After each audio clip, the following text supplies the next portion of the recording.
जय मनुस्मृति जय संविधान।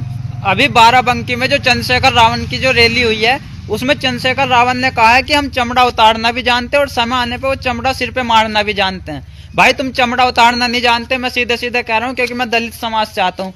चमड़ा उतारना जानते थे संत रविदास जी महाराज। अगर तुम चमड़ा उतारना जानते तो जब संत रविदास जी की शोभा यात्रा सहारनपुर के अंदर नहीं निकलने दी थी, वो चमड़ा उतारना अगर तुम जानते तो उस समय वो शोभा यात्रा निकालते और जो उस यात्रा को रोकने का प्रयास कर रहे थे उनके सर पे वो चमड़ा मार के दिखाते। जय मनुस्मृति जय संविधान। ये भगवान बुद्ध है और कुछ दलित समाज को गुमराह किया जा रहा है कि अब हम हिंदू नहीं रहे, हम बन गए बौद्ध। लेकिन उनको ये नहीं समझ में आ रहा कि जो भगवान बुद्ध है वे खुद भगवान राम के वंश में आते हैं। भगवान राम के जो पुत्र है लव और कुश, कुश वंश में ही कुशवाहा और कुश वंश में ही शाक्य वंश आता है, जिसमें शाक्य वंश में पैदा हुए राजा शुद्धोधन और राजा शुद्धोधन के पुत्र है भगवान बुद्ध।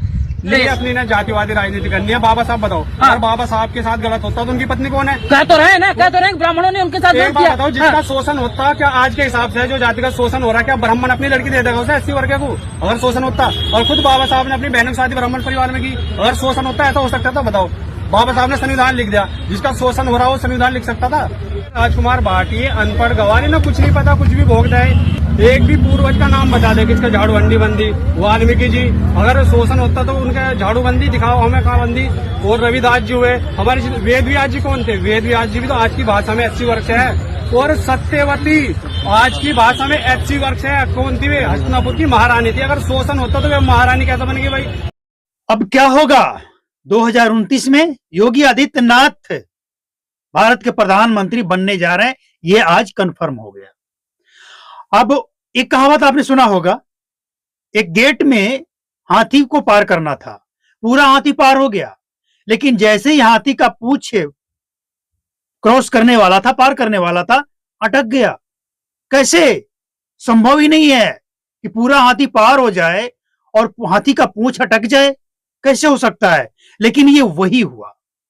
चंद्रशेखर रावण, आरजेडी, कांग्रेस, सपा और ये सभी दल जो हिंदुओं को जाति में बांटकर तोड़ना फोड़ना मड़ोड़ना चाहता था, इन सब के मुंह पे तमाचा तो लगा ही है, साथ ही अब एक बड़ा करारा मैसेज गया है कि सनातन के जितने भी मतलब जो ग्रंथ रामायण महाभारत ये सब जो लिखने वाले हैं, ये सब दलित ही थे और किसी मनुवादी, किसी ब्राह्मणवाद किसी ने नहीं रोका। और आज के हजारों वर्ष पहले तो जब उस समय वो दलित लिख सकते थे रामायण और वो संत बन गए, तो यही बात तो कब से समझाने का प्रयास किया जा रहा था कि आपको कोई रोका नहीं है, कोई तोड़ा मड़ोड़ा नहीं है, लेकिन राजनीति करने वाले का सारा खेल है ये। आप समझिए कि किस तरह से जातियों में बांटने का पूरा प्रयास किया गया। और अब ऐसा लग रहा था चंद्रशेखर रावण को जीतने के बाद कि अब तो वो सफल हो गया, अब 29 में वो प्रधानमंत्री भी बन जाएगा। लेकिन ये कैसे? सारे किए कराए पे पानी फिर गया। अब एक बात और इसमें सबसे महत्वपूर्ण है, वो समझने वाली बात है कि आखिर ये सब कुछ हुआ कैसे। लोग बेवकूफ नहीं है, लोग आस पड़ोस के देश को देख रहे हैं, पाकिस्तान, बांग्लादेश और वो तमाम मुस्लिम कंट्री, वहां दलितों की हालत क्या है। जय भीम जय मीम लगाने वाले वहां दलितों की हालत क्या है? कितने परसेंट थे, आज कितने हैं, कहां चले गए? और वही प्रयास किया जा रहा था सिर्फ वोट के लिए भारत में। लेकिन भारत के इन तमाम जनता ने ये साफ शब्दों में मैसेज दे दिया है और योगी आदित्यनाथ के उससे जो वाक्य था, बयान था, उसको भी सही साबित कर दिया है। कटोगे तो बटोगे, कटना नहीं है और सबसे पहले बटना नहीं है। और ये कटना नहीं है, बटना नहीं है, ये शब्द सिर्फ हिंदुओं के लिए नहीं है। अगर विदेशी आक्रमण करे तो हम सब एक हो जाएं, लेकिन अगर देश में कोई हिंदू मुसलमान करवाए तो सारे हिंदू एक हो जाएं और एक होकर उन तमाम राजनीतिक दलों को जवाब दें हमें आपस में कोई वैर नहीं है। कभी सुना है आपने? नहीं सुना होगा। लेकिन कोई जब फूट डालता है ना, तब ये हिंदू मुसलमान वाकई होता है। और ये लोग हमेशा बीजेपी के ऊपर आरोप लगाता है कि देश में हिंदू मुस्लिम मंदिर मस्जिद बीजेपी करता है। लेकिन ये मुद्दा देता कौन है हिंदू मुस्लिम का? जब भी इलेक्शन आएगा, इन लोगों में से किसी पार्टी का कोई नेता का ऐसा बयान आएगा जो हिंदू मुस्लिम करने के लिए विवश कर देता है। आपने देखा होगा, सुना होगा। ये मुद्दा देता कौन है? जरूरत क्यों है? क्योंकि उन लोगों को पता है कि अगर बीजेपी शांत है, हिंदू मुस्लिम नहीं हो रहा है, तब तो ये राजनीति चमकेगा ही नहीं इन लोगों का, मतलब विरोधियों का, बीजेपी के जो विरोधी हैं। हम किसी पार्टी की तारीफ नहीं कर रहे हैं, लेकिन आज का ये जो वीडियो है ना, वीडियो क्लिप, ये वही बता रहा है जो हम आपके सामने बोल रहे हैं। अब इसमें एक बात और स्पष्ट हो जाता है, एकदम साफ साफ क्लियर दिख रहा है कि अब इन सब की दुकान बंद होने वाली है। हिंदू मुस्लिम जात पात के नाम पे बांटने वाले की दुकान बंद। कभी पीएम मोदी या बीजेपी का कोई बड़ा जो जिम्मेवार लीडर है, उसके मुंह से कभी कोई सुना है, कोई बयान, कोई वीडियो क्लिप है?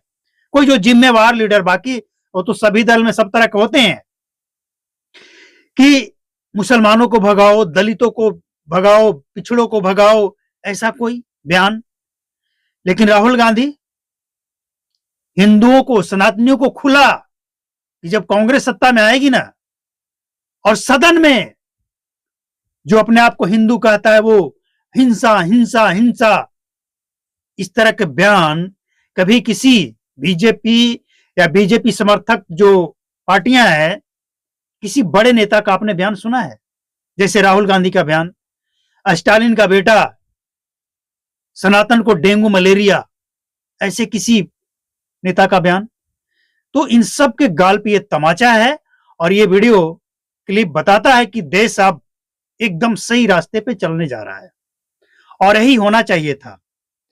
कब से इंतजार था इस बात का कि आखिर जो बिछड़े हुए लोग हैं, भटके हुए लोग हैं, वो अपने रास्ते पे कब आएंगे। और एक और बात, इस देश में कुछ और मुस्लिम हैं जो भटके हुए हैं, असल में सभी सनातनी ही हैं।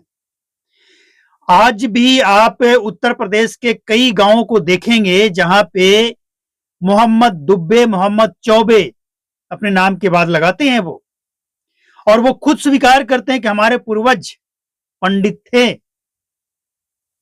मतलब साफ है कि पूरी दुनिया में सबसे पुराना अगर कोई धर्म है तो वो सनातन ही है, और सनातन से डिवाइड होकर कुछ इधर उधर जाकर अलग अलग हो गए। तो भारत में जो लोग आज मुसलमान हैं, उसमें भी कई ऐसे हैं जो सनातनी ही हैं। वो लोग वापसी कब कर रहे हैं, और जिस दिन ये भारत में हो गया ना अखंड भारत, उसी दिन ये भारत विश्व गुरु भी बन जाएगा और ये हिंदू राष्ट्र भी बन जाएगा। वैसे हिंदू राष्ट्र ही है, कहने की जरूरत नहीं है, बनाने की जरूरत नहीं है। लेकिन कुछ ऐसे लोग हैं जो भटके हैं, कुछ लोग भटका रहे हैं, लेकिन सबको समय पे करारा जवाब मिलेगा। इस देश में अगर आप इतिहास उठाकर देखेंगे तो दलितों को या किसी भी जाति, किसी भी धर्म को ब्राह्मणवाद, मनुवाद कभी अपमानित और कभी, हाँ कुछ लोग कर सकते हैं। देखिए सभी जाति, सभी धर्म, अरे दूसरा जाति और धर्म की बात छोड़िए, आप अपने घर को ले लीजिए। आपके घर में अगर 5 लोग हैं, ज्यादा है तो छोड़िए, 5 ही हम बात कर रहे हैं, तो क्या पांचों एक जैसे हैं, एक विचारधारा के हैं? नहीं है ना, कोई ना कोई अलग विचारधारा हो ही जाता है। तो वैसे ही सभी धर्मों में कुछ लोग ऐसे होते हैं जो नफरत ही फैलाते हैं। अब ऐसा नहीं कि सभी ब्राह्मण, सभी राजपूत, सभी जो स्वर्ण हैं, स्वर्ण जाति के लोग हैं, वो सब बीजेपी को ही सपोर्ट करते हैं। कुछ ऐसे लोग भी हैं जिनका विरोध, अपमान सब कुछ कांग्रेस में हो रहा है, लेकिन फिर भी वो कांग्रेस के तलवे चाट रहे हैं। और इस देश में बीजेपी एक ऐसी पार्टी है जो कहीं से भी किसी को भी उठाकर एकदम जो अंतिम पंक्ति में बैठा है, जिसके बारे में किसी ने सोचा नहीं है, जो एकदम बिल्कुल उसका कोई सिफारिश नहीं है, उसको भी वहां से उठाकर डायरेक्ट सांसद, विधायक और प्रधान मुख्यमंत्री तक बना दिया जाता है, प्रधानमंत्री तक बना दिया जाता है। किसी ने सोचा नहीं था कि एक चाय बेचने वाला भी कभी देश का प्रधानमंत्री बन सकता है, आज है।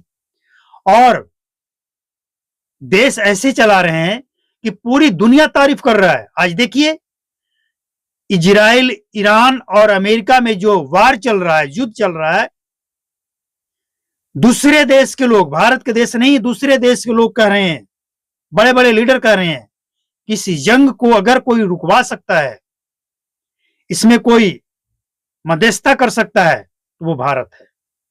लोगों को यकीन है, क्योंकि भारत हमेशा